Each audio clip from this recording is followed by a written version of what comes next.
Good day kapadyak! Sa video natin ngayon, checkan natin itong chain stay protector ng Sagmit. O tara! Kung bago ka lang sa channel ko, huwag kalimutan mag-subscribe at i-click yung bell icon para notified ka sa mga future videos ko. Di ba like na rin? Okay, so meron naman ako ditong nabili sa Shopee. So, ito ay chain stay protector ng Sagmit. Sabi nila, ito daw yung pang-enduro o yung pang-trails. So, ilalagay ko sa description below yung Shopee link kung saan ko siya nakuha. Okay yung packaging Gawa naman siya sa rubber. So, yung knobs, nakataas siya, naka-raise. Ang nakakatuwa lang, yung knobs malambot. Parang may hangin sa loob. Ang kulit, pang ASMR yung knobs. Okay, so ganyan siya guys. Medyo mahaba siya masyado para dito sa chain stay ko. So, babawasan ko lang siya ng isang knob. Yan, pwede na to.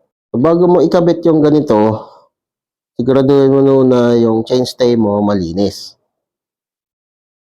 Tanggalin mo lang yung film na tong sticky pad.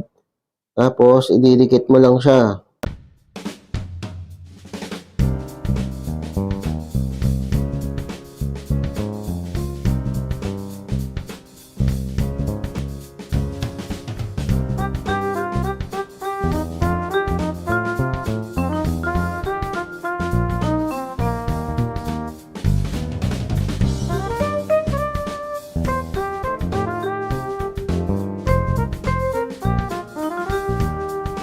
Not bad. Meron na siyang cushion dito, may unan.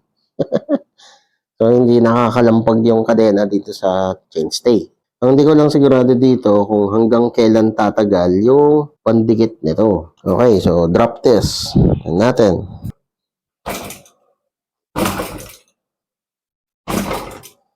Okay naman.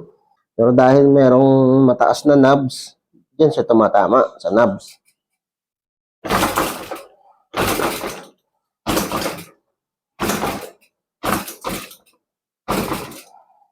Okay, pwede na.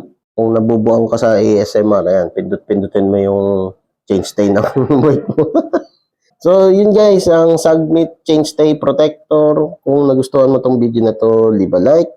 O kung may katanungan ka pa sa chain stay protector, comment down below. Bumibili ka ba ng ganitong mga chain stay product o nagdi-DIY ka? Okay, so yun lang.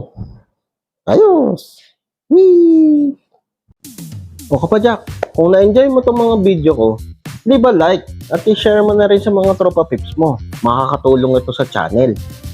Kung gusto mo pa manood ng ibang video, ito, meron pa tayo. Hindi tayo nauubusan. Ayan, katulad nito, saka ito. O, load ka na. Madami pa tayong mga video na i-upload. Kaya, mag-subscribe at i-click yung bell icon para notified ka sa mga future videos ko. Maraming salamat. See you next time.